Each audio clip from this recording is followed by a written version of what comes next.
Welcome everybody into another Fireside podcast episode. This time joining with me is none other than Mjolnir's own Pambi, jungler extraordinaire. He's going to be joining with me on the show today. We got plenty to cover. I do want to A let you lot. know when we go over the recaps, it's on me. I didn't put them on screen for you all, so you're gonna have to do at least one more week of following along based off of the what you see in the Discord. But maybe So do maybe we in next time I can playoffs? figure it out. um, Playoffs before it's done, guys. Don't worry. yeah. So Pammy, thank you so much for joining with me today. As always, we're going to start with a recap of the previous week, which is kind of a hot button subject because it was cross division. We'll get to Yeah. that a little bit later, but here are your quick match recaps. So in the Forge Civil War, Mjolnir, you took the 2-1 over Atlantis. Belmonts took a Oh, 2-1 over Kingdoms of Kittens and Kasai. And then Phantom Troop Lucifer took a 2-1 over Soulless Gaming. Here's where we get into some sweeps. So Feed the Dream swept Ember Flames. Rivals DX swept Jolly Rogers Black Pearl. And Jolly Rogers Calypso's Calamity took a close 2-1 over GCCE All Smite. As always, we're going to go over the recap based off of how they were posted in the match results channel of Ember Esports. If you're interested in joining it, Ember Esports, the amateur league, as always, the description will be below. So we're going to start with a very close series that was posted um, pretty much as the night began. Rivals DX took a yeah. 2-0 over JRBP, and it was two very, very, very fast games. Go ahead and Yeah. looking at game one. I mean, JRPP got two dragons and a couple grubs, but that was about it. It was all Yeah. rivals early. I just think comp wise they win too. Um, like just looking at rivals, they have a pretty good front to back comp, Mm-hmm. whereas Black Pearl they're everywhere. You got Mordekaiser who kind of wants to play front to back, take someone out. Nocturne who wants to go in. You got Ari that wants to go in with them, and then you got Varus who wants to play front to back, and then you got Leona, which is kind of a in between. Um, I feel like comp wise, this game went how it was supposed to. Yeah, just a Um, clashing style of champions for JRPP, like you said. A lot of backline access with that Nocturne Ari combo, but not a lot of follow up damage. Nick Bob on the Mordekaiser mhm. without Ghost was going to have trouble getting into those backline situations. Um, Right. it was on hit Varus, right? So he's pretty limited to what he could do in terms of Yeah. cover fire and like Leona's Leona, kind of a comp filler there. But I don't even think. Mhm. I mean, looking at the way that this game went, I obviously didn't watch the games, but if I had to guess, Right. it was just like lane gaps all across the board. Like Nick Bob should not be zero Yeah. seven into Mossman on Ornn, right? Like Mordekaiser kind of Right. that quintessential counter to the Ornn. Razor's 10-1 and Hmm. 9, Poogie 3-6. Like, I mean, just the sheer amount of deaths, it just looks like JRPP just sprinted it early and made it so that they could never win the mid to late. And when you look at 11 towers to 0, a Baron to 0, they went even in Drakes. Maybe that was just, rivals sacking the first couple Drakes to get ahead on Hmm. gold. I mean, it was just a stomp. And like you said, a really, really nice comp from rivals. Razors on the Mel going 10-1 and 9, like I had said. A nice counter into that Ari. Husky having a pop off performance, 11-1 and 8. I mean, the game was 25 Hmm. minutes long. Like that's a very short competitive League of Legends game. Yeah. Um, game 2 not much better, but a little It's bit also better. yeah, a little Uh, bit yeah, a little bit. So like JRPB, 10K gold better, yeah, but they got 2 dragons, they got 1 grub, but this time they got 3 towers. That's the big difference. yeah. Um, If I had to guess, it was probably the Nasus. I didn't Yeah. watch the games, so but if I had to guess, that's probably what the Nessus was doing. He was just walking side lane. Um, again, just looks like a comp diff. Hmm. Um, I don't see where Zed plays in. Um, it feels weird to me. I don't know if Sivir Spell Shield can like blocks Zed or not, but I just feel like there's so much to counter a Zed on their team. That it's Yeah. like okay. I mean, I understand the pick to try and assassinate some backline, but I'm not feeling what JRBP is doing. Yeah, I mean, once again, so anytime an assassin a mid lane is locked, you kind of want to accelerate the game early, right? You want to play around some cheap items that you Right. can buy, early game power spikes, open up the map. And Poogie, I mean, credit where credit is due, went 5-6, not a great score line, but the best of the team. True. Actually ended the game with more gold than Razors. Um, Mhm. so I mean, to his part, he probably did accelerate the game early, right? But you look at Right. his two sides. It's Jinx and Nasus, right? So you're not gonna get a lot of help in Yeah. doing any. Big game galore. It's not an early game comp when you look at the sides. Yeah, Volibear has some early agency and potential from the jungle. So maybe you just have tracker jackers unlock off the Jinx. Kind of scary, Hmm. right? When Sauce is piloting a support Maokai, some point and click CC. Like you don't want to leave Jinx Hmm. alone in that situation. So it's really just up to Poogie and Lex Waves to really like open up the map and try to play around this assassin that you've locked mid. Meanwhile, on the other side, Husky is the failsafe, the scaling option in the comp, but Hmm. you know the Aurora on two items, the Zaheen on two items, Typhoon on one item on the Jarvan, right? So much early game agency to really nullify what Poogie's trying to do and punish the late game scaling of the Nasus and the Jinx. So, um, kind of weird Right. that the Zed's in there. Like if you're gonna go scaling, you might as well pick around that identity. Yeah. Unfortunately for them, Commit to they it. just didn't get to scale. Yeah. I think if they get to scale, they definitely win. There's so many beefy targets for volley to hit that you can just infinite sustain. I'm Mm-hmm. not a fan of Novori's on volley anymore. Mm-hmm. I don't think it's nearly as good as people think. Um, Personally, Clown put me on this tech. Shojin or Riftmaker. It's disgusting what they can do. Mm-hmm. Um, but I 100% agree. They just did not have the ability to get to the late game for Jinx and Nasus to take over the game. Yep. So, I mean, it's kind of been the story of JRPP season. Um, I mean, before this game, they didn't have a chance of playoffs.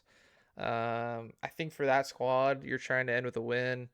And then for rivals, I mean, the game didn't matter, which is we're going to talk about in a little bit because of the way cross division works. But um, they're hot right now. They've won, I think, 3 weeks in a row. Um, they're undefeated since Typhoon joined the team, and for them, it's all about keeping hot for a potential playoff appearance. Which will Hmm. there's several things that need to happen for them to get there. We move on. Feed the Dream taking on Ember Flames. So much like JRPP, Ember Flames has not had a great split. Feed the Dream, a little locky Yeah. last time we saw them with Lily out, and I think Trashy was filling in for Jungle. This week against you know on paper a lesser opponent, they did what they needed to do, and they did it in a very solid fashion. Um, maybe this Yeah. I mean, maybe this team revolves around Lily being there. Maybe she's the shot caller of the team. Who knows? Outside of, I mean, obviously they know. But for JRBP, or sorry, Obviously. JRBP, Ember Smoker had a very very nice performance. Um, didn't get a ton of help from his top laner in Mhm. Volpone, which is tough to see. But I mean, this is probably the best game we've seen Ember Flames play. It went 30 and a half minutes. True. Got a couple Jags, got the Herald, couple towers, but really faltered in the mid to late. That could be a combination of things, but my guess is they're just not used to having games that close in the mid to late. And Mhm. when you're not used to doing something, you're more easily, you know, Yeah. you're more easily you're more prone to losing those situations. For Right. Raining Wolves, he stepped in top, did extremely well. Ballistic Demon got back on track after a weak performance last week, and Feed the Dream Mhm. looked really good. I think I don't know. I again didn't watch the games, but I'm wondering what happened in top lane. Um, because I Yeah, think if Malphite is not 1 in 5, this might be a winning game for Ember. At least this game. It looks very winning. hmm Malphite into 3 AD. I know Yunara does some like mixed with her Q, but it looks very winning in my opinion. yeah. Um, And they had a but nice again, identity not too, sure what right? happened. You can layer CC with Yeah, Wukong, Malphite, and Rel on priority targets. right. The Vigar is going to make it a little bit hard with the cage, but I mean, Mhm. if you can make the engage stick, then it could have been And their uh they've picked up a game win before, but it could have set them up for a potentially a series win. But unfortunately, it doesn't happen here in this game one. Um, Game right. two, Lily goes off on the Nocturne 14 2 and 8. Halo Yeah, Blades Nocturne full damage, which disgusting. I see the value of, especially in low elo. You always get to that point where Mm, it's a little bit scary if Nocturne goes in and just gets one shot, right? mhm. But against Ember here, Smoker couldn't stay hot. Goes 2-6-1 on the Zinjao. Right. I think it's Majin, their new mid laner or fill in mid laner. I'm not sure if they're a sub or not. Had a pretty shaky performance as well. Nubian King goes 8-8-2 on the Corki, a champ we haven't seen in the meta for quite some time. So that's something Right. that they can hang their hat on. But once again, Volpone struggling in this one, and I think that just speaks Mhm. to the power of Raining Wolves in the top lane, a player that I'm not familiar with, but I've been told in the ECL general that is very very good, and Right. it showed here. Mhm. I think I have to agree. I'm not familiar with Feed the Dream at all. I've heard that Lily is a phenomenal jungler. Mostly from the podcast, I won't lie. But I haven't had the chance to like talk with her as I have with like Jake and Blue and some of the other hmm people that are currently ranked pretty high. Um, but Nubian King, I think that's his kind of staple in ECL right now, as he pulls out some interesting picks. hmm I remember when we played against them, he pulled out Akshan Yeah, the ADC. Akshan. Um, Not sure where it was coming from. I've seen it in ranked a couple times. And it's gone about the exact same, but hmm he's definitely making a name for himself with some different picks. Yeah. So for Feed the Dream, definitely a get back on track performance for Ember. They're still looking for that first series win. This was gonna be a fun one to cover. So GCC Osmite, a lot of talking about how they should be the number two team in the league. JRCC, um, not considered a top two team in the league, and JRCC takes the 2-1 victory. Looking at this game one. Also, by the way, I will say on behalf of the podcast and everyone that has to follow along with match results. I don't know why we're posting links in the match results channel, but Yeah, it is this a is hassle. horrible. That's all I gotta say about that. So Pull another 3 tabs. JRCC took the game one win, 28 minutes and 20 seconds. And what's interesting about this series is JRCC actually had no bans. Um, Really? so the story goes, at least as I was told, that the JRCC mid laner Linda had an alt account that name changed, Really? but it wasn't disclosed that the name had changed, and Yeah. so rules were enforced. They end up missing all their bans. They still pick up the win here in game one. Um, It's very impressive. yeah, very impressive. Old Man Hands goes off on Vi, A1 and 6. Linda follows. Great combo. Tried and true Mhm. duo of the Ari I mean, Vi. add on that and Bessa. Yeah.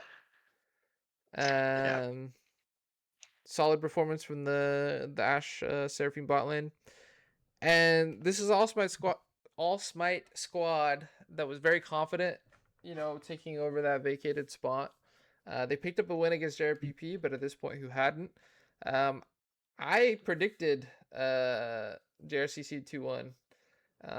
My prediction Mhm. came true, and I was more curious because, I mean, as the name suggests, All Smite is made up of a bunch of off-role players. Um, I think they're all junglers. And so as the competition got harder, Uh, how would they respond, And from the looks of this game one, not very well. Now they did win a game this series, so we're gonna talk about what they did right. But in this game, I mean, 0-6 from Talroma, 2-4 from Dandan, 3-6 from Kagran. They had a E-sub support. So this okay. Boavanga guy didn't really help. It's weird pairing, right? Kate Pike. Mhm. Um, and I think they just one they got out drafted in a draft where the enemy team Yeah. had no bans. And then Mhm. two, they didn't perform to said draft. That is true. Yeah. That's very true. Um, it looks like draft gap. I have to agree with that. Um, Also, I'm not a big fan of Lad in competitive. I also don't know the champ very well, so some of that. But I feel like there's just better picks, especially with a Jarvan and an Ornn. If you pick up an Oriana here, it might be a little bit better. Maybe even a Mel or something like that. Well, Mel is banned. But I feel like there's better picks to pair with a Jarvan Ornn than Hmm. a Vlad. But it could also just be comfortability on champs, and Yeah. he doesn't play other characters. So Yeah. Could be a little bit of that. I agree, right? Like it's a very short range comp outside of Kagran on Caitlyn to have to play into Vi Ari Ash Seraphine, right? Like right. it's gonna be hard to pull off in an even game state. Which this game Mhm. was not even. GCC only able to pick up one tower, one dragon, one grub. So it looked like early, early game acceleration. Old Man Hands and Linda were able to bust open the map and really force a win there in game one.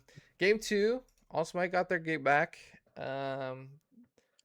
They pick up a win. Same deal. So no bans for uh Calypsos. Binzi had himself a nice performance on the Mordekaiser into Shen. Um, Mhm. but this draft is like you can really see the power of drafting a coherent comp, one that from top to bottom Right. synergizes well. I mean, it's like this is like a solo queue comp, right? So we have Mordekaiser, I think was a counter to the Shen. We have Old Man Hands on Kane, which Kane's competitive viability has always been a discussion for Good people call. that play Kane. Um, Linda Yeah. on Annie, right? So this big AoE team fighter, and then Mhm. no DPS, right? Corky's not really a DPS champ. Yes, he does damage, but it's not Right. like high uptime. And then Pink on a Mhm. Nautilus. So yeah, I mean, you can look to blow somebody up, right? Get a good ulti over. Kane goes in with Corky, but after that, the extended Mhm. fight is going to be very very hard. Which Kagrin goes 7-3 and 11 on the Sivir. She has a very nice Right. beefy front line. Braum, Amumu, Shen, and then Dan on Victor. Putting some poke and damage over the top. My guess is they would blow up one person that wasn't Victor or Sivir, and then the extended fight. It was just too hard to play. Yeah. I think. Yeah. Pretty much what you said. I think that's just how that goes. Um, I feel like some of the teams, like I like started realizing this last week. We're getting to the point where like it can go either way because I feel like a lot of the teams are pretty close. Mm-hmm. So I think just comfortability and ease of playing the comp makes it 10 times more likely to win. Um, and I mean, GCC All does it right there. I mean, their comp is very easy. It's very front to back, just stand in front while Victor and Sever hit Mhm. and peel the cane off the back line. And they obviously do it very well because they come out on top. So, Yeah, I agree. I mean, any team in IBSG realistically should have a shot into their opponents mhm, if all things are equal in terms of like relative skill level. What can really set teams apart are one, the ability to draft, which I don't think a lot of teams have. But mhm, two, like you said, the ease of execution and playing to comfort. Like obviously champs are going to be mhm, strong or weak patch to patch, but that means less and less in the competitive setting if you're able to play to your team comp's identity, your champion's identity, and do it well. Um, which, speaking of draft, something that interesting happened in game three. I don't. Let me actually pull it up. I just want to confirm that my assumption is correct. Yeah. So JRCC on blue side opens up with a Diana first pick. And for whatever reason, Allsmight assumes, and you know what they say about assuming, that okay. Diana is mid lane. The reason I think that's the assumption is they respond with Sejuani Galio. Now Diana could go mid, Okay. but it's also very flexible. Could go jungle as well. Galio's Mhm, picked. JRCC doubles down and kind of shows like, okay, we're gonna show a lot of AP, right? So they double down, they go Brand Morgana, right? So you think, oh, mhm, it's you know Brand Jungle Morgana support, right? Or something like that. If the mhm, assumption is Diana mid, Kagran locks his Smolder. We get to the last half of the draft. All of a sudden, Yone Scion is locked in, and now it's like, oh crap, how does Galio perform into the yeah. Yone? Not very well. Well. So it was a nice draft adaptation from JRCC to find Mhm, a solo lane to really play around, and Linda went crazy 10, 3, and mhm, 5, right? Um, right. it ends up being Brand Morgana bot lane with Binzi on Scion and top, Um, and a nice little draft adaptation. The power of flex picks. Even with having no bans, mm, JRCC was able to find a a win condition. Play through Linda on this Yone right, into a Gallia that really doesn't want to be in that lane, and then let Linda take right. over the map. And my guess is that's what happened. Linda went 10-3-5. The rest of the map was okay, right? Like Binzi 3-1-10, Old Man Okay. Hand 6-3-9. Lucifer did fine. But on the other side of the map, I mean, Kagran had himself a game, which, I mean, it's a short range comp. Like, Smolder's going to do well, but just couldn't get to the Mm, Thanos Smolder spot. Had four items, maybe a fifth puts that right. comp over the top. But Dan 047, we talked about the counter pick. Rev didn't have a very nice game, and then the Isa Vovanga not very comfortable on the Karma. So I don't know. I was impressed with JRCC finding some drafting wins despite not having any bans. I think I have to agree. Um, Holding a flex is really good. It can also be to your detriment. I can say it can shrink pools really hard. But thankfully this is in game three, right? So Yeah. don't really gotta worry about that as much. But just being able to rotate like that off of a dime just really improves your odds of having a beneficial draft. Um, I used to use draft cap a lot, but the more I realize like comfortability on champs matters more Hmm. than the actual matchups. It really has changed my perspective on how to draft. Um, but also making sure that the team works together well, Yeah. and we've we've gone through that on Mjolnir, so Yeah. The we've had biggest thing is our that the share. team works together well.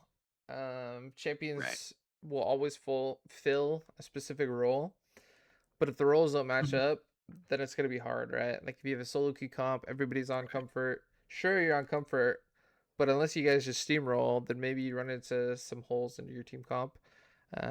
So the Right. fact that GRCC puts together a coherent draft, still maintaining that flex pick, really, really good stuff. Unfortunately, JRCC is out of the playoffs, so hopefully we can see some more fun drafts in this last Unfortunately. week. Um, the upset of the week, in my opinion, PTL taking the 2-1 over Solus. Solus had just beaten you guys in the previous week. Um, Yeah. PTL wasn't expected to win this one, ends up coming out on top. Solus kind of has a Mhm, hot and cold nature to them as a team.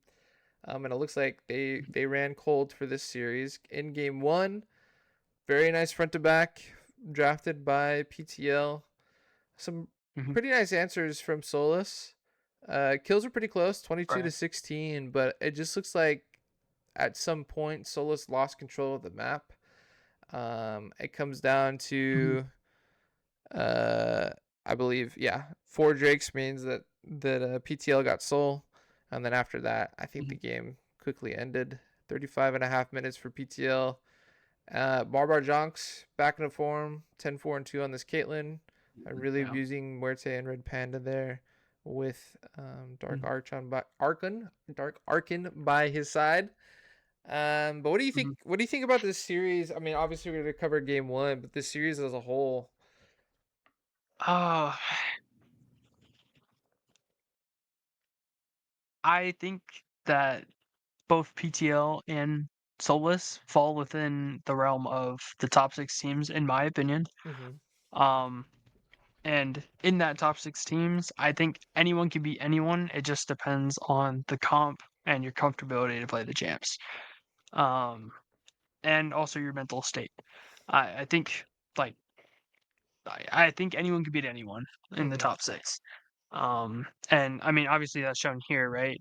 We 2-0'd PTL, and then Solus 2-0'd us, and then now PTL just 2-1'd Solus. So it's like I think that kind of like that triangle kind of shows like yeah, we can beat somebody really easily, but it all just comes down to what we play Mm-hmm. and the mental state during the game, in my opinion. So, Yeah, and I mean that carries from game to game, right? I think a reason you see so many mhm, sweeps in League of Legends is after game one if you lose, right? Especially if it's a close one. It's like, man, like we had it. You're a little tilted. Didn't happen to Solus here in game two though. They were able to pick up the win. Maybe they look at they're thinking reverse sweep after this one. Um, right. and we've talked So a lot that's about comps this pod. PTL's comp's very, mhm, very hard to play in this game too. It's pretty much pure scaling, right? yeah, And I feel like yeah, when you index too heavily into one portion of the game, like early, middle, late, if it's mhm, entirely late, right, you really got to play clean, because if you don't, it's gonna be mhm, extremely hard. You're making it so that instead of having to play a 30-minute game, it turns into a 35 or a 40 or a 45-minute game. Now PTL got there, right? It was a 45-minute game. mhm. Everybody's full items. Um, Looks really close. it was very, very close. Lucifer, I think, ends up being the difference. 18, 5, and 8, looking like Saint Yeah, for Lion. it went And crazy. MSI, yeah, goes crazy. Muerte on the Senna gets to scale late as well. Um, I think it just comes down to Mm, one team fight, and then that's that, right? yeah, Because I I also mean, would like to see a little bit more anti-heal from uh PTL. yeah, Like just they the have one Oblivion Orb. just one Oh, I Oblivion guess they Orb. have Thornmail too, but just Udyr, Silas, Senna, Seraphine, you Mm-hmm. are like healing. So And maybe Scion. going Immortal instead of a LDR would have been nice, but I don't know. Yeah, I mean, I think it just comes down to late game execution at that point, right? It was a very close game. Uh, PTL actually had more towers at the end of the game than SG did, as well mhm, as more dragons. Um, but once you get to that point where death timers are like, a minute plus long, all it takes is one team fight wipe.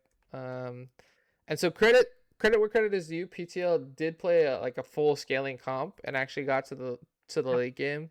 But SG able to outmaneuver them, win a team fight, and then win the game there. Um, I'm curious how it ended up being so late because I just look at PTL's comp, right? Like Shyvana doesn't really want to interact with anybody until she's 6. Mel's a scaling Mhm. mage. Jinx is a scaling AD. You have flow on this Maokai. It's like a lane nullifier. It's like tank v tank. It's whatever. Right. But you're scaling as a tank, right? Like the more items you get, the more unkillable you become. Um, so I don't know. It'd be interesting to go back and watch that one to see how it ends up going 45 Yeah. minutes because it either means that PTL found early leads that are unexpected, or SG ended up throwing a little bit in the mid to late game. But either way, very, very close game. In the end, though, PTL picks up the victory in game 3. Barbar Jonks goes off on Sivir, 15-3 and 10. Um, all I'm saying is when you see Sivir and Syndra locking in a triple melee topside, probably not a recipe for success. Yeah. Maybe not. Yeah. Might have to agree. I will say though, Oh, Jake on set jungle. When was the last time you saw that? Set jungle? it has been a very, very long time. Yeah, did well. Ended up Um, 2K up over dragging it yep. out, but I don't know. Like that comp, you have an MF that really only has raw multiplayer around, and I guess Jake's ult. Mhm. There's not like any lockdown Yeah. CC for the Rumble red carpet to do anything. I don't Hmm. know. It's just a tough to execute comp. Meanwhile, on the other side, PTL standard front to back, keep it simple, stupid, and Just it's just yeah. easy. Push your buttons. Don't get caught. Yeah, Um, that Sivir had peel galore. yeah, Like that's super pop that off. is the definition of just free hitting, especially the triple melee. Oh my gosh. Sivir is another champ similar to Jinx, where I think locking a Vi is a really good idea. Vi can just like if you use anything to proc the spell shield, and then you can just press R on her and she dies. Hmm. Um, she's one of those champs where I think a Vi might be a little bit better. It also will help you get onto this back line a little bit better than just your set ult. I think that's pretty much about your only engage. Um, so I think they needed a little bit more to get onto the back line. Because you're not getting through that Malphite. That is a beefy boy. Yeah, so good stuff for BTL. I mean, this series made this week's power rankings very, very hard. Just because we've seen Yeah. so many teams win games and lose games against each other at this point. So it's Mhm. kind of hard to balance. But last but not least, we had the Civil War. It ends up going 2-1. I caught game 2, and I thought you guys were going to win after you guys Yeah. turned it. I was like, oh, okay, it's going to be 2-0 Mjolnir. Did not end up being the Yeah. case. That's game 2, though. I'm getting ahead of No. myself.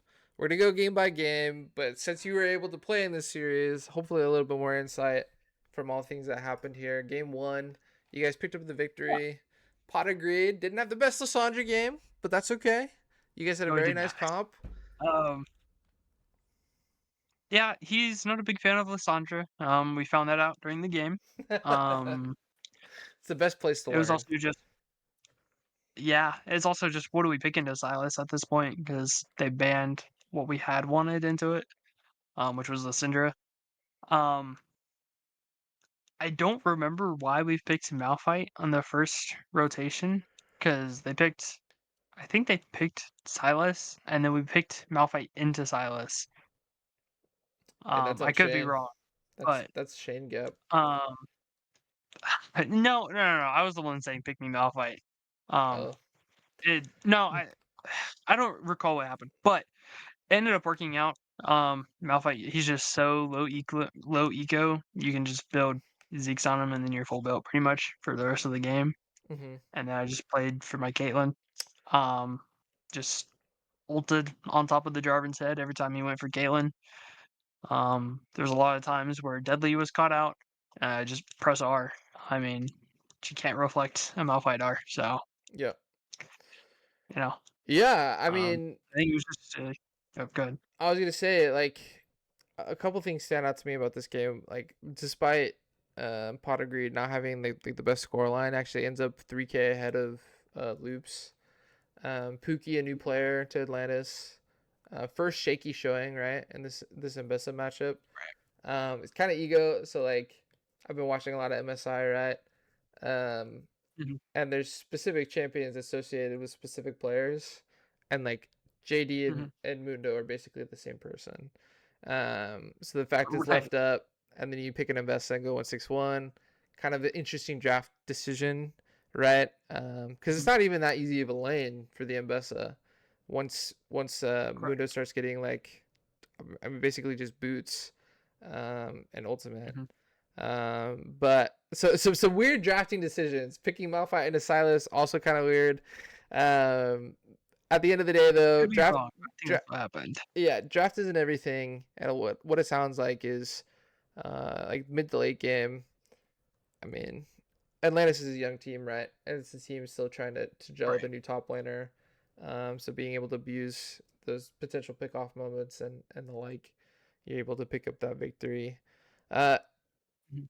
Game two, I mean, it was 36 and a half minutes, so it wasn't necessarily a short game, but game two was a very close and No, not at long, all. like, just slugfest. Um, you Yeah. guys go down early, and speaking to Atlantis's Very much. youth, um, probably had more opportunities than they realized to try to end the game, and were unable to do Mhm. so with their lead. You guys claw all the way back. You have a really nice Yeah. Baron side fight. I mean, after that fight, I was like, oh, okay, they've won. Like, I think Milner's gonna get it here, Yeah. and then just do into an immediate throw. Yeah. So this game, I take full responsibility. This game was my fault that we lost. I went over the wall and Daniel followed me because I was calling it. I was calling that fight, and I got us both killed. And then they were able to just push down our base and kill us, or Yeah. and then end the game. Um, but yeah, we went down really hard early. Um, we took a couple not so good fights. We got caught by the Nocturne Orion combo a couple times. Um, I know I walked into a bush with no vision and I got jumped by 4 people when I was walking into Rift Herald or Grubs, I think. So Hmm. it was nowhere near our cleanest game. Um, but we played really well. I think we came back from 10k gold down Yeah. somewhere about there. Um, but unfortunately, we just couldn't bring it back. Um, just one bad call, and then game was over. Um, but Atlantis is a really good team. Hmm. I I'm not sure what happened with Shakes. I think if they have Shakes, we might have lost the series. Um, but that is, I think this game we should have won. We didn't really play our dive comp as a dive comp. We played it more of a pick comp. So I think Yeah. there was a lot of some internal issues on that. Yeah. I mean, it was a close game. It's one of those games where, like, realistically, you probably shouldn't have been in a position to win with how the early game went. But then you get there and you're like, oh, okay, awesome. And then you lose and you're like, oh, like, okay, not so great. You guys keep a level head though. Game three. So we've talked about drafts, right? But here's where I get to go on my rant about champion pools. If you're going to play in a fearless league, you have to have more than a handful of champions you can play. The later a series goes. Yep. Um, I don't know if it was just a weird draft from Atlantis, or I don't know if it was just like, hey, we don't have champions, but this was the least cohesive team comp they ended up picking, and it showed. Where you look at like the team fight tools, right? Like, yeah, you can play around Narabar, but it's really just Shyvana going in with a Seraphine ult over the top. But where's the follow up damage? Like, can Right. the Akshan really do anything in those circumstances? Like, Akshan's more of this like Mhm. pseudo assassin mid laner where he wants to get a lead early, run around the map, create havoc with his early game Right. agency. Didn't really get to do that. Nuke didn't really get to uh, get going on the Shyvana. The game went late, Mhm. but the later the game went, the easier it was going to be for you guys to end up playing and winning the game. Pot agreed on the Mhm. Victor, DT Dub on the Senna. Like you had a Sona to match the Seraphine. Like you guys were scaling to Yeah. oblivion. Um, and that's kind of how it went. It was a slow burn, but it was, I mean, Yeah. 23-7. you weren't really that contested. I mean, there was some fights here and there where Atlantis Early still game, showed their chops, but um, early game was pretty rough. I'm yeah. not gonna lie. There was a point where Daniel was 3 items down or 2 items down. Ziggs had finished his third, and Daniel had just started his second. Um, it was pretty rough for them. Hmm. I mean, it's Zig Seraphine. Oh, what do you do? You know, Yeah. the poke is just as Skittles described it. It is quote a bullet hell down here. Um, and I mean, there's no better way to put it than that. Yeah. Um, but I also think that there is a couple picks that were left up um, by Atlantis. I think should have been banned. I definitely think Victor should have been gone over Ash, but to each team their own fans. So, but I definitely think like we had this one. We came off of the loss very well. After our Solus week, um, there was a lot of internal fixing on mentals after that game. So, Yeah, I talked about it in the previous podcast. Like if you're gonna lose, it should be in the regular season instead of the single mhm, elim playoffs, right? So you can fix what you need to fix. So it was a get right series. It was a very close series. Atlantis played you guys mhm, pretty well, especially in a lot of these early games. But um, they're still showing mhm, growth as new competitive right. players, as young Mhm, competitive players. So this is a couple times where they've played some of the top tier teams in the league and gone the distance and just haven't been able to mhm, close out a series, right? So for them, it's just continue to improve, continue to find those mistakes, those slip ups that happen in a series, and then hopefully come playoff time, they've adjusted and it can start taking series. Um, but for you guys from Mjolnir, it was definitely a week where even though it wasn't the cleanest week, you were able to figure out some things on your own and yeah. do the same thing, just ramp up in the playoffs. Um, so there's your recap. Mhm, Here is where I get to apologize to Mossman and Husky. I've never been so confidently wrong about how standings are calculated in pro sports, or really about anything. I've never been that confidently wrong about anything in my life. So I need to apologize to Husky and Mossman because I was arguing in general chat and I was just blatantly wrong. So that's on me, boys. That's on me. But we're gonna go over the standings, and then we're gonna take a little bit just to talk about that hot button issue, which is the cross division game. So here are your standings as they currently sit in Kindle. First place Belmont's 4-0. Second place Atlantis 3-1. Third place Phantom Troop Lucifer at 2-2. Whoops.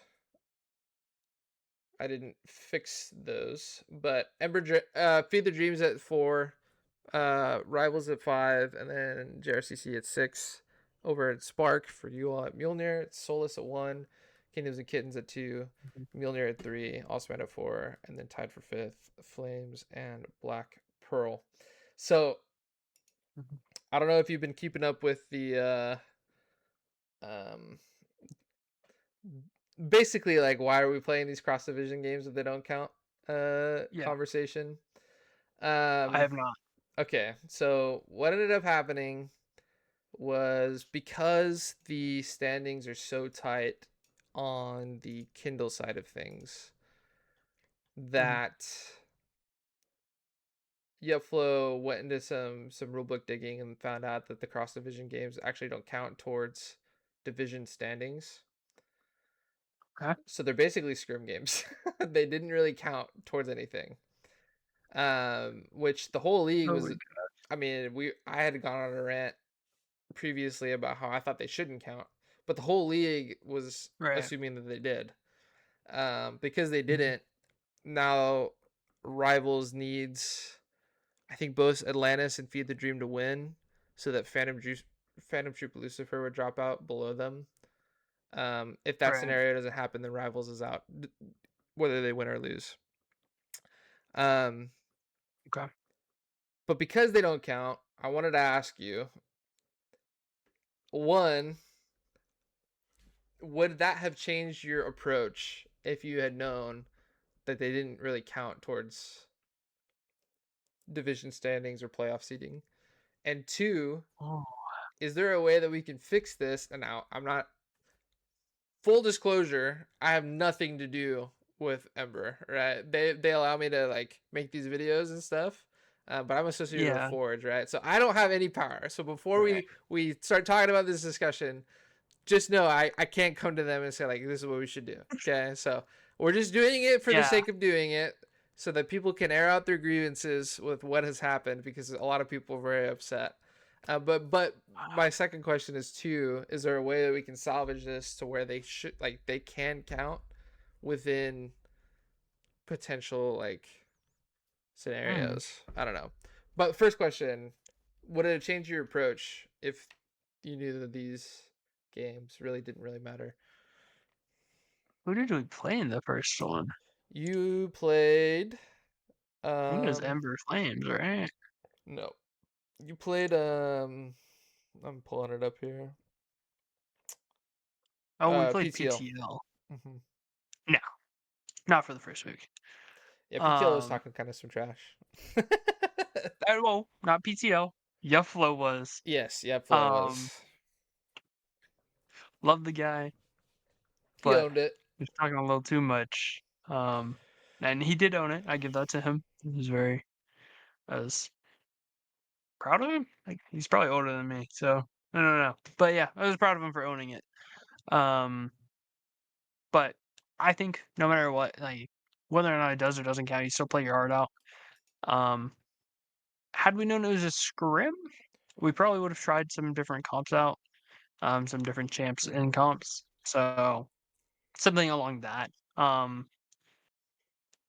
And last week, again, not really. I We mean, yeah, scrim it's Atlantis, Civil War. a couple times. So It's for bragging rights. You can't just like for fun that yeah, series. I get yeah. it. So I mean, we're 3-0 over series over Atlantis. Yeah, So it's true. So you have all the bragging rights right now. Here's my sure. pitch to try to appease to the masses while still maintaining Yeah. that the cross divisional games really didn't count. So here's my pitch is that in the scenario that head to heads, well, so for one, division standings, but two, head to heads don't resolve tiebreakers, cross division play should be used so that the cross division games feel like they count. Because Ooh, before everybody was going off of overall record and then right. head to head. So my suggestion is that for the potential like Hmm. traffic jam in the middle of the standings, if there's a scenario where there ends up being like a multi-way tie, you take the teams that did better in the cross divisional standings.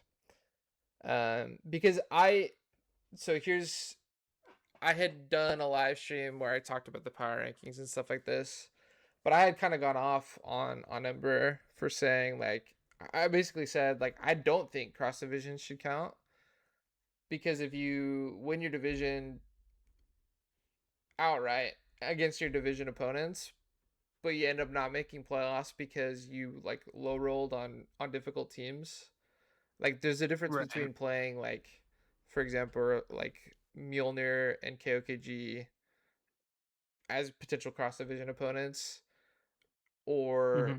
Black Pearl and Ember, right? Like they're from the same division. You could have ended up having a very easy schedule compared to a hard one. And so like I'm not a huge Hmm. fan of punishing teams for playing hard teams, right? Uh, but I Right. also am not a fan of just like not having games that don't matter at all. So that's my pitch is Hmm. that in these very specific scenarios where head to head and division record don't resolve tiebreakers, Hmm. then you look across division. Um, but that's the best I got. I don't know. It's gonna be an issue that has to be solved in the off season. I think that's a good fix for it. Because like you said, it's not nice to play a game and then find out later it doesn't count. Mm-hmm. Um, because we'd still be top of the standings, Yeah. in that sense, but and also in that sense, it would create a tie also in In your Kindle? in your division for Cinder? Spark, Whichever my division is. because Solos Because would have then, a it'd loss. be Hmm. yeah, so and then we would have a tie as well, so it doesn't yeah, it makes a problem for the other division, but also, if they did count, it would make a problem for our division. So, I think I have to agree with what you're saying is we just use them as a way to break the ties, Hmm. because, elsewise, you just have another issue, the exact same issue, but nothing to break the tie with. Yeah. Um, That so way, like the cross division games, they can count in those scenarios. So you don't want mhm, to just not try in them. But you also right. reward teams for doing well within their specific division. Um, Mhm, and then really realistically, right, like it's gonna be very rare, supposedly, that these tiebreaker scenarios end up happening. So um that's my take. I see. Otherwise, I think it was Tame, you guys can correct me if I'm wrong, but somebody said what they should have done if the cross divisions weren't going to count anyways, just add an extra regular season week and a double round robin within the divisions. So you play Yeah. each division opponent twice, which, I mean, I'm not their TO, but that could have also been cool.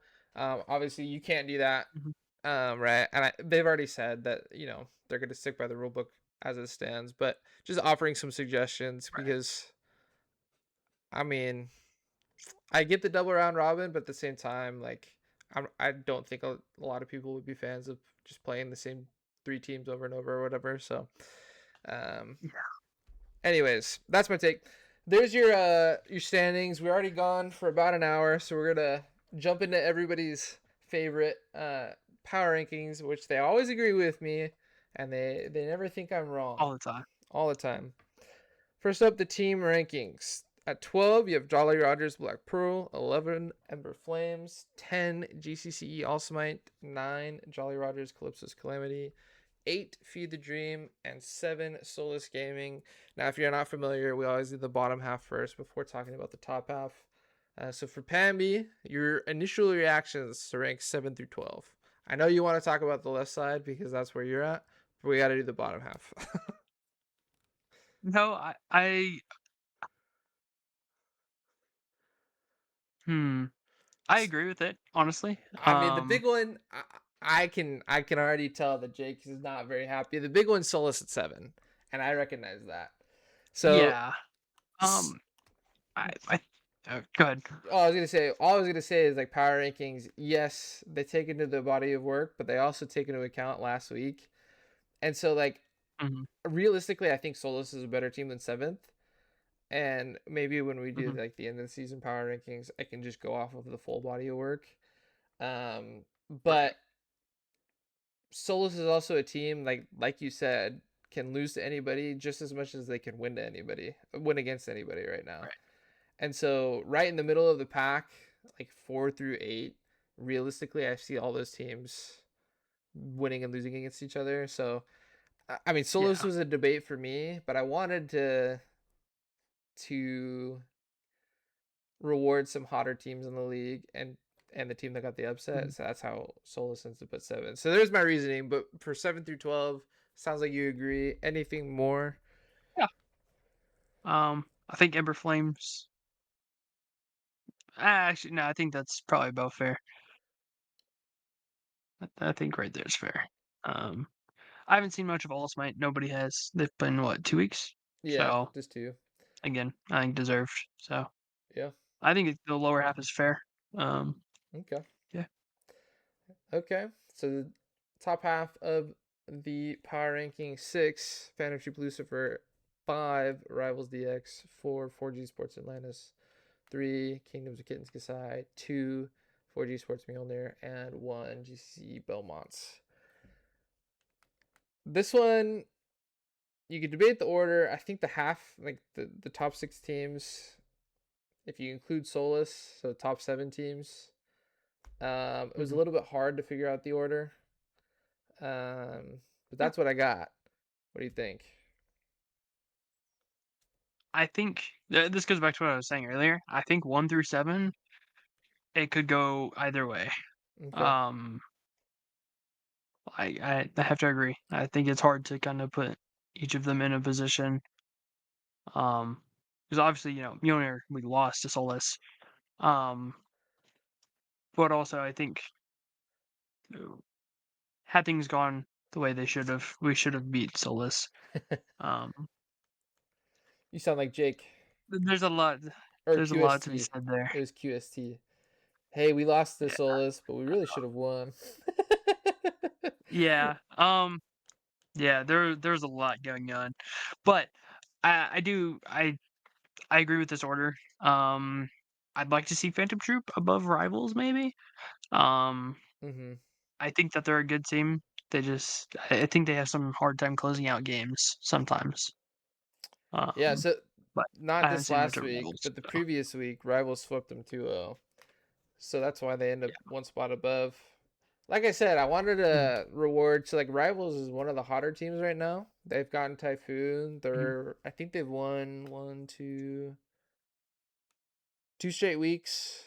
They lost to Atlantis, but then they had Yeah. won previously to Ember. So they're doing pretty well. Maybe they should Mhm. be lower.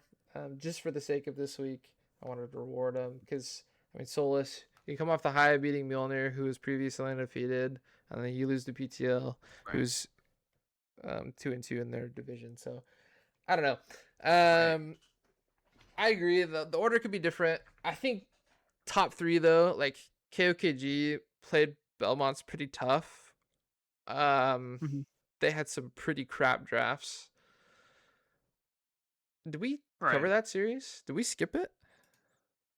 I think we skipped it. Oh my gosh. Oh Well, no. maybe we go back and talk about it. This is a good time to talk Yeah. about it. The reason I want to talk about it is because QST had some really bad drafts games 2 and 3. So I think Theracles is Mhm. actually like one of the better junglers, at least top five. Um, Mhm. Theracles got to play Skarner, Sejuani, and then Jax in game 3. And I just feel like Welcome to Team Duty. when you take a player that previously had been playing things like the Wukong, Panth, like some more agency type junglers, and Right. put them on tanks. One, it's kind of weird that you're changing up your identity against the perceived number one team. But Right. two, I just don't think that's their style. And like Mhm. you're playing Sejuani into Trundle. Like, what are you supposed to do? You know. Right. Um, Nothing. so let's talk Uh, about the series because I Okay. I didn't move KOKG down very much because I think it was more things outside their control in terms of draft and things like that. Like obviously they control the draft, but it's an outside voice in Mhm. QST kind of dictating that. So in game one, they pick up the win. Right. Um, Mythic Chaos on Senna does very, very well. The game is super messy. It goes almost 48 minutes. The scaling side won. You have Ratsu on Right. Scion, who played really well into T-Die. Ended several thousand gold ahead. Solar Rusher scaling on the Syndra. You have Mhm. obviously Senna scaling, and then Helium Bamboo on Brand got to scale as well. They got to the Against. late game, they won that game. But then game two, Mhm. they had one of the worst drafts I've ever seen in my life. What in the world? Mordekaiser has to go up against Gwen. You have Sejuani trying to jungle Yeah. into Trundle. You have Immobile Victor trying to play Jeez. into Swain. And then you have Oh my gosh. Scaling Smolder, and then Tarek, who's kind of like a playmaker but doesn't really have very much to make plays around, playing against Mhm. Braum and Misfortune. And Misfortune. Ah. Ratu got ahead early in this one. I actually watched that live. Mhm. He was like 3-0 at one point or something. Mhm. But they kept trying to force team fights, and Gwen just got Mhm. like an insane amount of gold from constantly pushing sides. But the problem is like Yeah. even though Ratsu got ahead, he still can't match Gwen when Gwen gets like 2.5 items. So they were trying Right. to force team fights, but they really couldn't do it. They didn't have great team fight making tools to play into Swain, into Trundle, and the like. and so they just kind of lost slowly. Yeah. I mean, That is it was kind of a crazy game. 54k gold for KOKG to 70 for Belmont's. yeah. KOKG got. I mean, they I got don't the top side objectives right. Like I said, Mord was ahead. They got right. the Herald. They got all 3 grubs, but that's all they got. No dragons, no towers. Right. I don't know what you do. It's a Um, hard draft. That's what 'Cause I don't know what you yeah, do like either. you said, if you try and team fight, Gwen just takes your whole base. Um, but even if she's at the fight, it's not like Mordekaiser means much to her. Yeah. And like what you can't really do anything as KOKG, Yep. I think. Yeah. Um, because even if you kill Gwen, like Swain's got his ult. everything else is just gone. Yeah. Yeah. So and then Swain can just do the same thing and then just run off to the side. There's so much you have to match, and like this is one of the best counters to teamfight comp. Like KOKG was trying to go for, I think. Um, is just have a splitter that has nobody to match her. Uh, because then you force one of the tanks or one of your DPS to go away Hmm. from team fights. So I think they did a really good job like identifying that and playing around it. So Yeah. Game 3, it was a solo queue draft for KOKG. I think it was a lot of comfort. I think Thero basically put the foot down and said, like, give me something that has agency. The problem is the pick that Mhm. ended up getting taken is going to struggle into what GCC had to offer. Beru busts out the redemption swing, or sorry, the redemption game on Seraphine. Wolven Alchemist Mhm. takes a mage bot, which Sivir's never a fan of. Not a lot of team fight Right. tools. Like, yes, they have CC. Yes, they have some lockdown, some uptime damage with Mythic Chaos on Swain, but or on I keep getting my champs mixed up on Sivir. On But if Silver. you look at the Yeah. other side, right, you got 2 just immediate go Mhm. buttons with Mbessa and Nocturne. Great follow up from the Nautilus with the ultimate with Qs and stuff, and then Mhm. I mean Swain and Mel over the top into a comp that doesn't have very much range, really wants to play Right. extended fights, doesn't get to. And so it was another, this time a 38.5 minute win for GCCE. But Yeah. this game Game went felt pretty like long. KOKG just kind of like, it was a further continuation of game 2 where it's just like, we don't know what to do. Yeah. We just kind of lost slowly. Yeah. I just don't know their drafts. Yeah. There's so much going on. I'm not a fan of Malzahar in competitive. Um, I think it's okay if you're going for like a full pick comp. Hmm. Um, Elsewise he kind of struggles.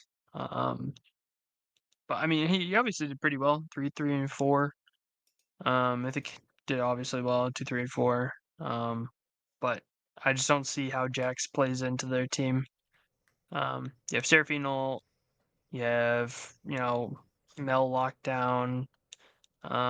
Seraphine can stun off of the Mel lockdown. And so I agree with you. Their count looks like a solo queue comp. Um, and into Belmont's, it obviously they played it like that. So Yep. So I just wanted to cover it to say, like, if the draft issues continues into this week, or if they Mhm. struggle into their opponent, I don't remember who they're playing. Then maybe they go down further in the list. Then I think I had them at 3, but they lost to the number 1 I team. guess. So um, I wanted to give them some credit. Their opponent was pretty good, um, Yeah, but we'll have to see. I bel I believe they play Mjolnir this week. Oh, there you go. So we'll have to see how So that goes. Hopefully they have better drafts for them for their sake. hopefully, So we're gonna go to the I top hope lane not power actually. rankings. We're jumping all over the place, but we saw team power rankings already. Yeah. Number 12, we got Nick Bob 101 from JRPP. 11, Volpone from Mhm. Ember Flames. 10, Rev from GCC Allsmite. 9, Mhm. Binzi from JRCC. 8, I Am Pookie from Atlantis. And 7, IDK Inc. from Solus Gaming. What do you think of the bottom half here? Nick Bob's where he deserves. Shane It, said he was gonna be on the come up. I'm a Nick Bob hater. it I was stand by what I say. I'm a Nick Bob hater. it was a tough week for Nick Um, Bob. no, actually, I don't hate you, Nick Bob, but He just hates your um, gameplay. yeah, Just kidding. yeah, yeah. Oh man. I haven't seen much of I Am Pookie. Like I said, the whole thing of Shakes leaving and Pookie stepping up into that. Don't know that situation, but he seemed okay. He played a lot of like champs that he was not comfortable on. From what we were looking at. hmm Um, but I definitely agree with Rev and Binzy. Is Volpon new? I don't Yeah, I think remember. Volpon's first week was last week or like 2 weeks ago. Okay. Um, Okay. has struggled since joining the league, but Yeah. Well, Ember has struggle. struggled for a little bit now. Yes, I mean, yeah, it's just So, product of the but it environment, is I what it is. think. Yeah, Yeah. I think for Pookie, he had a really solid first week upon joining the team. Mhm. Not so solid into JD, but I think JD's pretty seasoned, and he got his hand on a lot of champions that he enjoys playing. Yeah. So I didn't want to punish Pookie too hard, but I did want to recognize like, hey, like had a hot week and then a cold week, so top six is Hmm. kind of hard to justify. Same thing with IDK. Right. Like IDK played well into you Hmm. guys, but has been very Yeah. inconsistent week to week, kind of like Solus. Hmm. So I mean, realistically, these power rankings, like if you play consistently well, you're going to end up on the top half of the rankings. Right. But if you're hot and cold, then it's really going to vary based off of who did well around you, who didn't do well, and what that looks like. Hmm. Um, Number 6, we have Okay. Yup Flow from PTL. 5, RxJD Dog from Mjolnir. Ratsu from Kingdoms of Kittens Gasai at 4. Raining Wolves making their debut at number 3 for Feed the Dream. We'll talk about that. Number 2, Mossman 3424 from Rivals DX and returning to the number 1 spot after a Mhm. week away is T-Die from GCCE Belmonts. Now, I typically Right.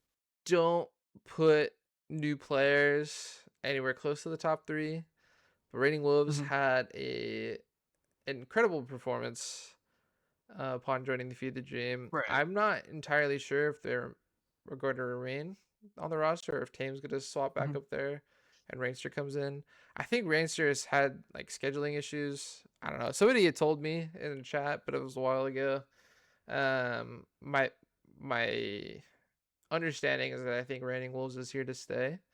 So if they can Right. continue to perform well, the top 3 is justified. Kind of a hot reaction to a good week, um, Hmm. but I think was pretty deserved. Ratsu had a Yeah. really solid game 1 at TDI, kind of struggled games 2 and 3, like we talked about. JD has Hmm. been consistent outside of the Solus gaming series. And Right. then, Yupflo didn't have to do much for his team, but it's kind of like, I mean, a lot of these top laners are glue guys where they pick for comp and they, Yeah. Right. kind of weak side William, but um, Yeah. It's yeah, hard to change them up when they just play tanks all the time. yeah, So it's true. just Yeah, watch out. We're putting JD Dog on Olaf next week. I was gonna say if It's you're gonna not happen. a tank player and you perform consistently, you will probably get ranked higher than a tank player. Not that I'm a tank Mhm. hater, but I think you just show more versatility, versi- versatility. Is that how you say it? Versatility. Versatility in Yeah. a role that really needs it. Um, Hmm. Not to just index too heavily in one style, but regardless, there's your top 6. Any agreements, disagreements? No, honestly. All right. Um, JD's consistent. He's solid. Um, I'd like to see him a little bit higher, but that's because he needs to play different things. Because Mm-hmm. he's a goober for sure. The Mundo Merchant. Yep. Yep. um, yeah, like consistency is one thing, but obviously being able to play different styles and continue to do well is another. Like I said, Raining Wolves Mhm. only have 1 week, but Mossman, T-Die, probably the two most consistent top laners that we've Right. seen in the league. Outside of that, I agree. Like 3 through 6 definitely could have been rearranged. Um, Mhm. that's how they stand. You guys, I mean, I could literally put Nick Bob. Well, I don't think I could pick Nick Bob number one without memeing, but I could change up these power rankings any which way, and I would still get hit. So it's my best As guess. long as LeBron's at the bottom. I'm trying to reward teams and players that are doing well as of lately. These are your power rankings, Pambi. We're up to jungle. Number 12, Lux Yeah. Waves from JRPP. 11, Talroma from Allsmite. 10, Old Man Hands from JRCC. 9, Tactical Nuke X from Atlantis. 8, Smoker from Ember Flames. And 7, Lily from Feed the Dream. Now, right off the rip, I really debated on putting Lily like at number 6 or 5. I just thought Thero Yeah. got the short end of the drafting stick, and that's not really his fault. Definitely. So he did tumble a little bit. But if Lily has another good week and Thero has another bad week, they will have forced my hand. But for 7 through 12, Pambi, what do you think? Alright, Smoker's got to be number 10, and bump my boy Tactical Nuke up and my boy Old Man Hands up. Okay, I definitely think that they're a lot better than Smoker. I've played against all three of them. Tactical Nuke definitely gave me the hardest time. Old Man Hands was pretty good. Smoker was smoking the wind. Um, gotcha. it was. I definitely think Tactical Nuke should be a little bit higher. Same thing with Old Man Hands. Um, but other than that, I definitely agree. Mm-hmm. Um, I think, like you said, like Lily could have been up higher. Yeah, Um, but it's just we can't put everybody in top 6. second or third. Yeah, So yeah, it's true. It's true. Yeah, I agree. I mean, I think Nuke struggled this last week. The Smoker played okay, really well in game one, and then not so well in game two. So, I mean, outside of last week, I agree. Nuke should probably be a little bit higher on this list. Old Man Hands mhm, is hot and cold, so I don't know how much right, higher he could really go, other than maybe one spot or two. But um, yeah, Nuke, it's more of a product of had a really rough week. Dragging it out performed. But yeah. right. Number 6, Therocles from KOKG. 5, dragging it out from. Sorry, I got distracted. Dragging it out from Phantom Troop Lucifer. 4, Jake from Mhm. Solus Gaming. 3, Typhoon from Rivals DX. 2, RTG Pambi. Which, by the way, what does RTG stand for? Just a former team? Uh, ooh. So, do you want the real answer or what we told my school coach? Uh, why not both? Unless it's gonna get me flagged on YouTube, then don't tell me. It might get you flagged on YouTube. So, Okay. um, I think you can assume it stands for real time gaming because Oh. when we were playing Valorant for my school, every time we would get on to play, like get on from home, all of our internet would just explode. Okay. Um, we would have the worst ping ever. But also other things happened when we played from home, and thus that's the other meaning of RTG. Gotcha. Um, so There you go. And then yeah, number 1, Tycon, from DCE Belmont. Some say a long time in the making. Others say it's just kind of how the week kind of lent itself. Where Tycon had a pretty decent series. Same with Pambi. Um, yeah, they moved up in the same order. I know Pambi, you want to be number 1. You can make your case. yeah. Give Um, me my throwing back, bro. yeah. Um, yeah, Cool as a cucumber. I've talked about the whole Tycon dilemma where Tycon doesn't need to do a lot for Belmonts to win, and typically doesn't do a lot. But he had probably his best week from the jungle. So Right. Pambi's still working his way back. One loss. What can Yeah. you do? I had a very rough week. Did a lot of soul searching. We learned. Yeah, We're back. I'm coming for my spots icon. there you This is go. your warning. I mean Typhoon. mine. The jury's I still haven't heard out. much of that person. So. So Typhoon had a really nice couple games. Now, granted, pretty sure they came against JRBP, so you have to take it with a grain of Mhm. salt. But Right. um, since joining the league, has not lost a game. Is now 4-0. So That's true. um, Jake gets dinged. Dragging it out moves up, but couldn't move ahead of him. I think Jake still had the better series, Hmm. despite the loss. But dragging it out was pretty close. And then, like I said, Thero gets dinged for we'll call coach slash draft gap. Put him back on Right. some champs that actually can do things. Um, I, so there's your jungle power rankings. We're gonna move on to the mid lane now. We mhm. gotta do this quick, dude. I'm fading fast. I'm tired. Yeah. This Huh. is We got lit. speed run. 12 Ooh. Majin from Ember Flames, 11 Dandan from All Smite, 10 Poogie from JRPP, 9 Lucifer from Solus Gaming, 8 Tame from Feed the Dream, 7 Call Me Loops from Atlantis. I heard a reaction, the ooh. So what do you got for me here? Uh, that's for the top six. Okay. Um,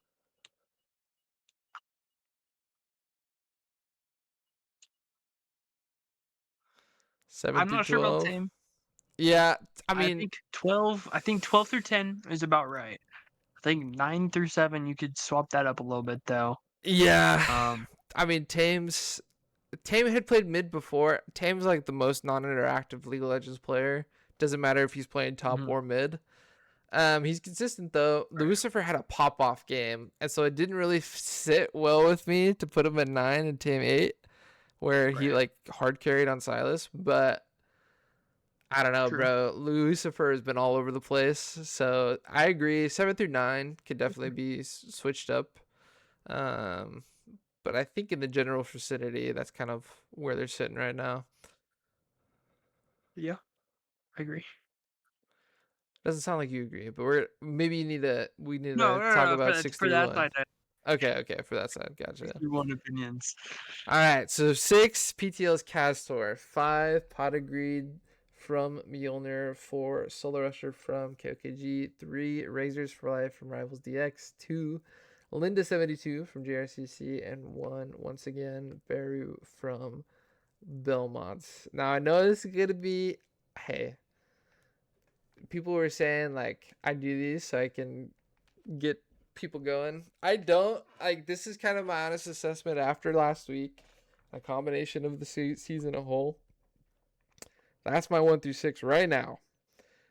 The order could definitely change, maybe 1 or 2 spots in my opinion, but I want to hear Pambi's because he Yeah, was like, "Oh, pot of greed has to go up. okay, Um, I think like just from looking at the stats, from I think he has to at least be above Solo Rusher, in my okay." opinion. Um, I think that he is definitely one of the strongest mids in the league. Um, if if he can, you know, keep his head on straight and not sprint it down. That's that's that's But I kind of definitely why he's think a 5 right now. I think I agree. I think the peak of Potter Greed could definitely be higher, but we've seen some pretty right. low valleys, right? Where he comes in Yeah, and is 100% of the deaths on Talia. It seems like if you put him on champs he likes, he'll perform well. that's true. Um, I think there's also some other things there. True. I think he's a really good player. I think Linda's a really good player. I think she deserves to be up there. Um, I would argue that you could even put Loops above Castor. Yeah, Um, yeah, I could definitely see that. Loops he's pretty solid. He did give Potagredo a run for his money last week. Bro, Um, can I be honest? yeah, The reason why Loops is at 7, Loops will move up if he stops picking troll champs. So hear that, Loops? a couple weeks ago in the rival series, he picks Xin Zhao and sprints it. Last week he picks Akshan, doesn't do very well. And it's just one of these things that like I know in gold, like we all want to be faker and like we want to pick whatever champion and do well, but I mean sometimes we got to reel it back and be a Right, little bit realistic. And Loops plays well on champs that allow him to play well. that is true. So if Um, he doesn't self sabotage, he'd probably be like at least 6, if not higher. yeah, I agree. I definitely agree. Yeah, Um, that's my rant. yeah, I think aside from those two opinions, I think they're pretty good. Um, Yeah, I've been yeah, told Linda's a KDA merchant. I disagree. I think they're trying their best on a team that has been struggling, but they won this week, so I feel a little bit more that's justified. true. But um, this is like I, I don't know. Mid lane's always hard. It seems like more weeks yeah, than not. It's consistency. I think mid lane's the most inconsistent role in ECL, and I think that's why it's hard oh yeah, for me. oh yeah, for sure. Um, well, there you have it. I'm sure You, ECL you general can chat's see popping off right now. I can't wait. probably for sure. Uh, bottom power rankings: 12 Fujin from JRPP, 11 Nubian King from Ember Flames, 10 Muerte from Solus Gaming, 9 Lucifer 66 from JRCC, 8 Kagran from All Smite, and 7 Ballistic Demon from Feed the Dream. So because these are all based off this week, guys, just remember that. I do agree with Kagran being low. Um, did They're not not. play super well this They're week. not. They're heavily like skewed from last week, but they also take into account the previous weeks, right? So Okay, it's he's also on a different team now, so yeah, because he was 7. He was but 7 last week, for yeah. instance. So he only moved down Um, 1. I think he's a great player, but I also think his performance has been lackluster. I think 11 and 12 are right where they need to be. Um, they're okay players, but I think there's a lot of things they need to work on before looking to move up. Um, so I haven't seen much from Ballistic or Lucifer or Murte, so I can't really say anything there. Yes, my rundown for those players is Lucifer is a sub and actually performed pretty well this week into Kagrin. Didn't Mhm, outperform him, but performed well. Muerte's a player that won't ever lose you a series, but doesn't have very high highs for an ADC, mhm, which the role kind of tends to lend itself to not really requiring high highs, but more often than not, mhm. you can achieve those if you're playing very well. So I'm just waiting for more from Muerte. He's kind of Sure. like a weak side ball inner, which is fine, um, but not really many of these bot laners are that. So, and then Ballistic Demon performs really well into teams that Feed the Dream should beat. And then Mhm, against tougher competitions, I don't know if it's nerves, I don't know if it's them trying to do too much, but like has sprinted it on occasion. So, mhm. 7 is where Don't we all? they sit, yeah. But there's your 7 through 12 spots. Number 6, Mythic Chaos from KOKG. 5, Barbar Jonks from PTL. 4, Deadly Lull from Atlantis. 3, Husky from Rivals DX. 2, DT Deb from Mjolnir. And 1, Wolven Alchemist from GC CE Belmonts. It was a I think debate. I know what you're gonna say. It was a debate. I really thought about putting DT Dub at number 1, just because he's played well you're pretty gonna much be every week. surprised. He's been killing it every week. But I think this is the rankings I've most agreed with okay, out of all okay, of them. fair enough. Um, Wolven popped off last I week. don't think I don't think Daniel's like faker. Um, he's really good, Yeah, but we do all have our lows, and apparently Ziggs is a low for him. So we learned fair from enough. last week. Um, so I think this is like the rankings that I have no issues with whatsoever. Like I have to agree with like almost everything here. Yeah, Deadly is great ADC. I think he just likes to turbo int sometimes. Um, it just gets a little too aggressive. I Barbar agree. Drunks is good. Um, I just think he loses a little bit of piloting when it comes towards the late game. Hmm. Obviously I haven't seen Wolven play or Husky play, so I Yeah, can't really so comment on that. Husky's been on the come up. I really do think that since Sauce has gone back to support, Husky's really been able to thrive. This is kind of Mhm, acknowledging that. Mythic Chaos played in a Wolven and really struggled. Has been mhm, performing very well this split, but just took a deep dip because of that. Like I said, yeah, it's power ranking, so last week's a little bit more heavily skewed than everything as a that's true. whole. But credit where credit is due, Mythic Chaos has been playing very well. All right, Mhm. support rankings. Ooh, Lord. I know, dude. This is even the longest one I've done, Ooh, but like it's just been a long day. 12 goodness. the ESOB from Alsamite Voavanga. 11 Tracker Jackers from JRPP. 10 Nubian Princess. 24 from Ember Flames. Oh shoot. Oh shoot. Hold on. Uh-oh. Hold on. I gotta do some that one was Oh, pretty egregious. I didn't change the logos. Um oh.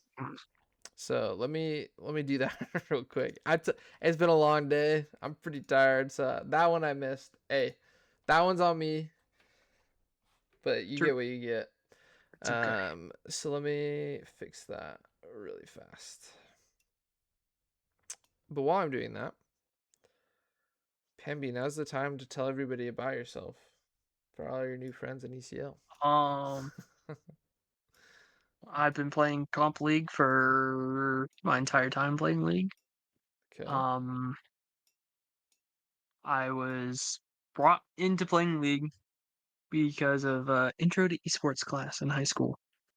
Um, basically we played like every 2 weeks we would swap games that we played.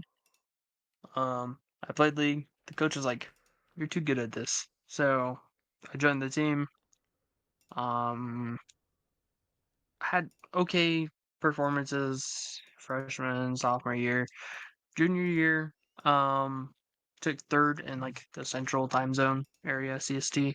Mm-hmm. And then we also went to DreamHack and played there and ended up winning 2-1 against the West Texas team. Um, so we went and represented Oklahoma. Um, I have the jersey somewhere. That's I pretty don't know cool. where, but it's somewhere.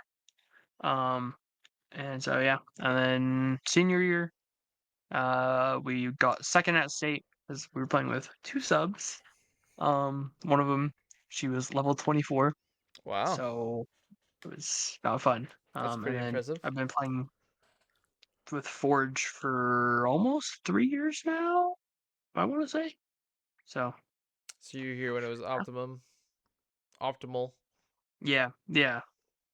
Optimal esports. Yep. Cool. I actually need to change my back. I had to change my background because it was the Optimal Esports one Whoops. where I changed All it. right. Well, So speaking of change, I got it updated. So here are your support power rankings. We stopped at Red Panda at number 9. 8, I Am the Pink from JRCC. 7, Helium Bamboo from KOKG. 7 through 12. yeah, Uh, I think they're pretty good. I mean, Um, support was actually kind of tough for me. I feel like Red Panda oh, is really? probably too low. I just don't know. Yeah, I just don't know. Solus is hard. Solus every week is hard for me to rank because it's like which which Solus, Solus are you? Yeah, yeah, is coming, but it was low roll Solus this week, so Red Panda at 9. feels bad to put Helium that low. That is my Yeah, goat right there, Helium Bamboo. I mean it was Or kind got of support player. She's a knower. it was a draft cap. She Um, popped off on yeah, brand. Um, yeah, it's just hard to play um, games. yeah. So I'd like to see her a little bit higher, but at the end of the day, can't do much when it's a draft gap. So, Yeah. um, Panda, I think should be a little bit higher. I would almost argue that I think Nubian Princess should be a little bit lower. Maybe below Tracker Yeah. Jacket. Yeah. Um, Checker Jackers but, hasn't been. I think this is their second or third week, and honestly, the results are comparable between the two of them. mhm, So I'm giving Nubian the nod for actually like she's actually improved from building yeah, GA Zillion. So that's good. Not a very I high agree. I bar don't to know if try to surpass, but she has surpassed it. that is true. That is true. Cannot argue with that at all.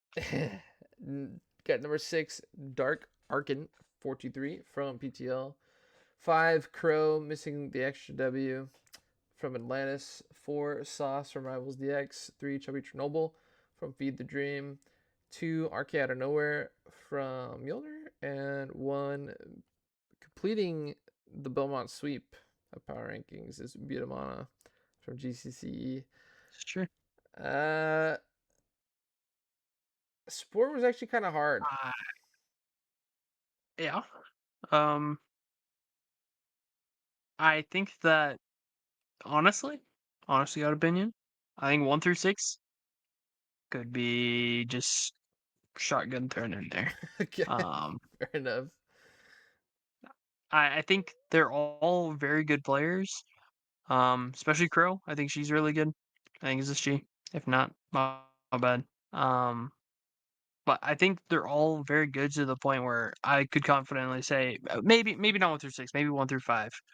Dark Archon, they're good, but they have a couple issues getting into late Yep. of like walking up, if I recall correctly. Hmm. Um, but I think 1 through 5 you could definitely just tumble up and then throw back in there in a different order, and I think it would still be okay.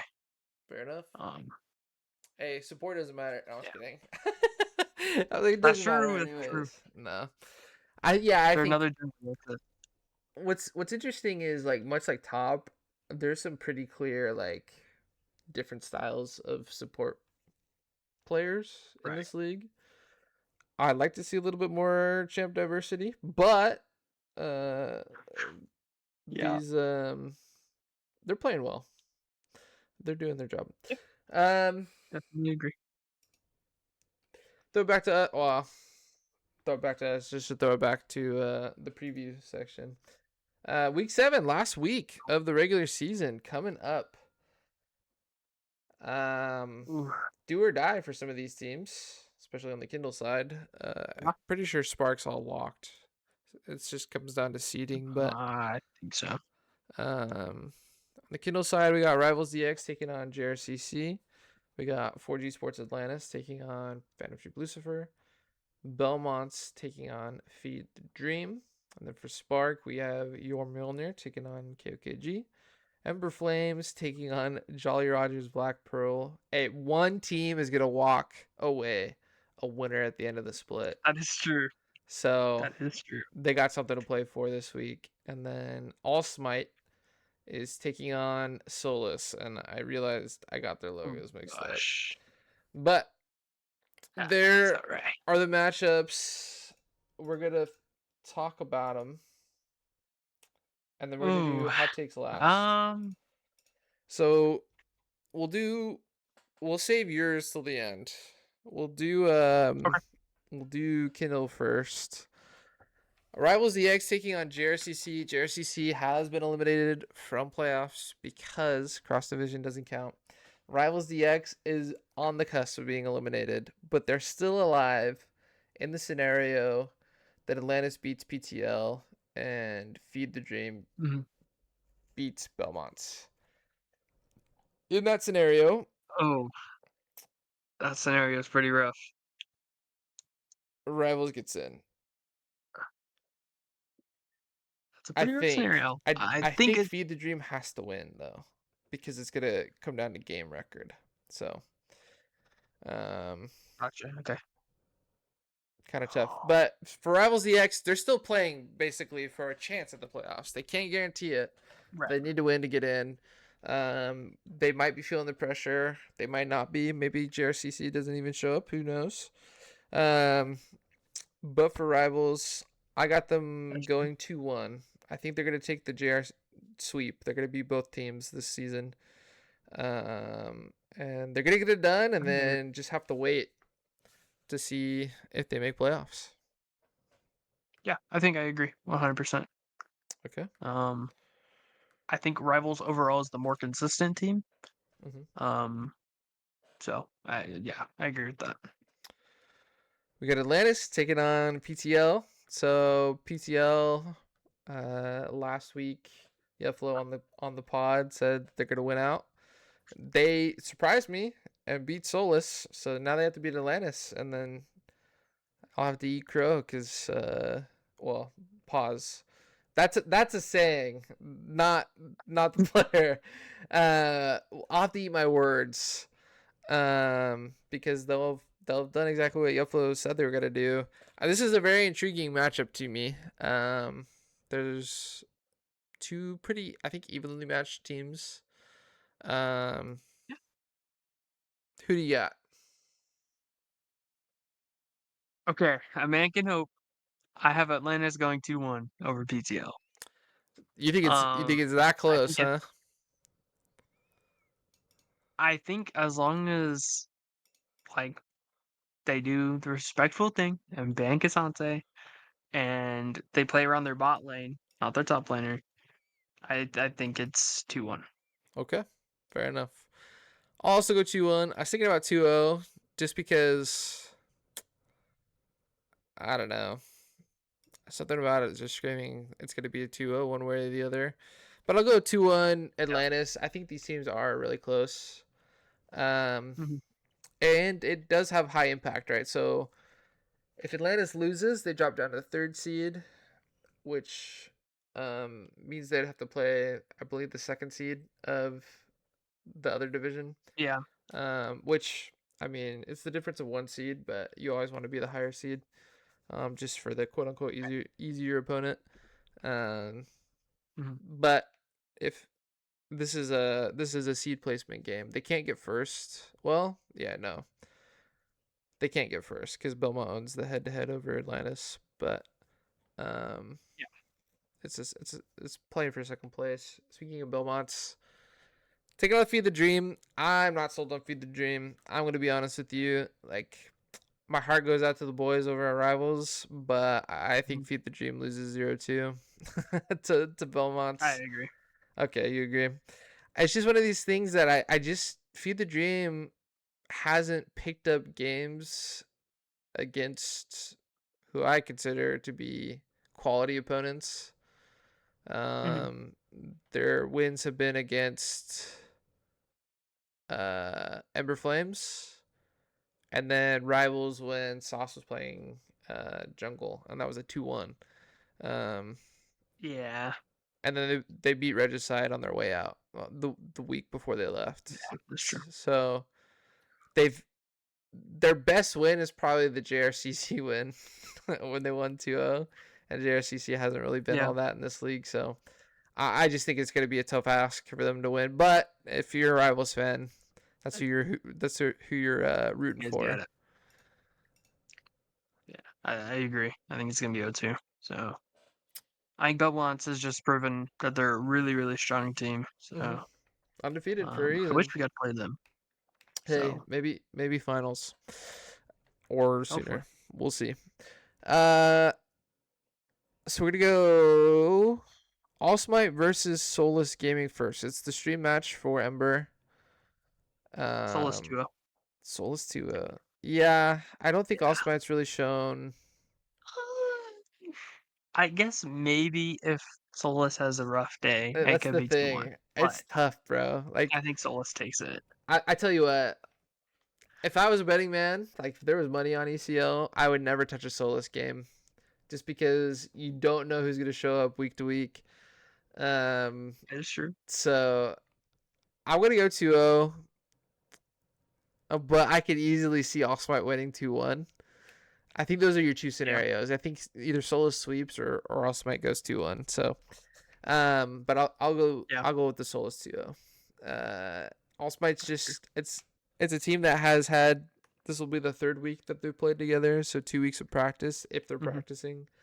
I That's know true. Solus is actively scrimming, so they're putting in the work to try to improve. Mhm. So I don't know.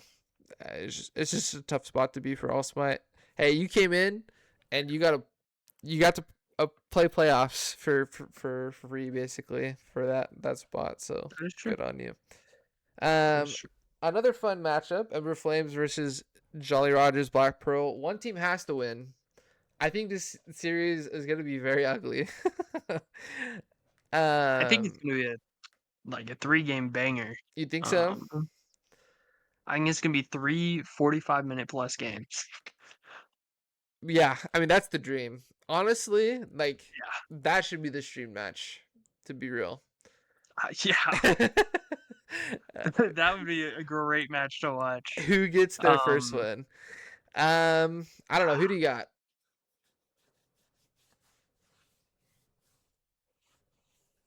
I think from what I remember playing against them and just from their overall like performance Mm-hmm. recently, I think Ember Flames takes it 2-1.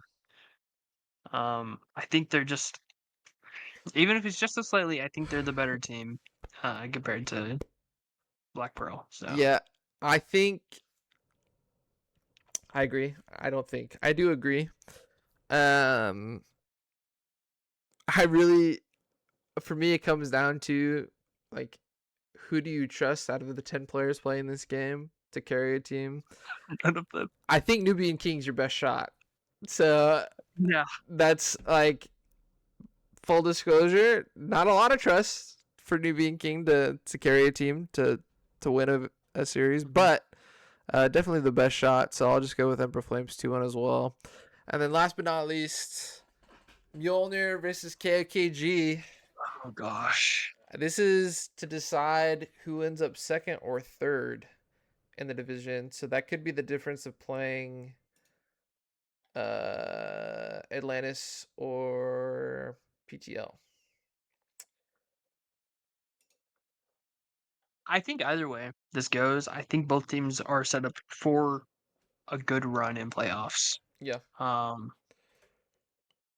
I think both PTL and Atlantis are really good teams, but from my experience and my opinion, guys, okay, hate me if You you want. played them both. I think I think Mjolnir bests both of them, and I think KOKG also bests both of them. Um, I think Atlantis is really good. I think PTL is really good, but they obviously have their issues. Every team does, except for Belmont, apparently. But yeah, I think either way it goes, both teams have pretty good playoff runs set up. But I'm Mjolnir, so I have to go 2-0 Mjolnir. Um, if not 2-1. Um, but I think it's gonna be 2-0. Yeah, I mean honestly, I'm going 2-0 Mjolnir simply for the fact that like last week was pretty brutal for KOKG. Not that they lost against Beaumont's, but the fact that they were one up on the series and then like the brakes came off. Um it's just one of those weeks that like unless you have some pretty strong mental fortitude, from what I could tell, not very many people were happy with what happened and the way that it happened. Um, Mhm. and like, do I trust Shane, who's a Masters player, to draft, or do I trust QST, who's coaching a gold league while being gold? I'm going with Shane. So, no flame to QST. Ah! It's just it's just one of those things that like if I'm if I'm looking at the prep and the scrims and like what goes into winning, I'm gonna trust Shane a little bit more. So Yeah, he's a bit of an inter, I will say, that's true. but Hey, I am too, but he's done bad. that's neither Yeah. here nor there. Um, last but not least, before I let you go, we got some hot takes to cover. I hope I haven't checked the last Oh video. gosh. Um, let's see. I got I got one take in last video, which is Nick Bob over Okay. Yupflow personally. And then the same person responded to it and said it's been 3 days and this take aged horribly. I don't. I think that's the answer, right? Very very hot take Yeah. and one that was unfounded. Um. Yeah. Science So creator. So that's it. I mean, if you guys want hot takes read, you gotta drop them in the comment section. yeah. That's my bad for not reminding people. Pammy, unless you have a hot take yourself that you want to cover, that's it.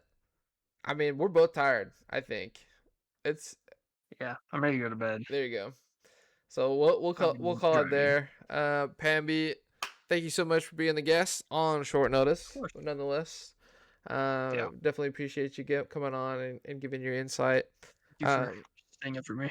yeah, no worries. Once again, if you're interested in anything 4G Sports or Ember Esports, the links are always in the description below. Go check out some previous videos and see one, how old power rankings are looking right now, and then two, um, some patch rundowns that the next patch will be out on Wednesday, so we should have one coming up this Yeah. week. Um, some pretty valuable insight there. We called a couple MSI trends. I said Scion was dead, and Scion has died. But Thank yeah. So if you want anywhere from masters to diamond level expertise, that's your spot. But other you. than that, once again, thank you all for watching. Thank you, Pambi, for joining. And we will see you Thank you. next week after the final regular season week of ECL has been played. Until then, take care.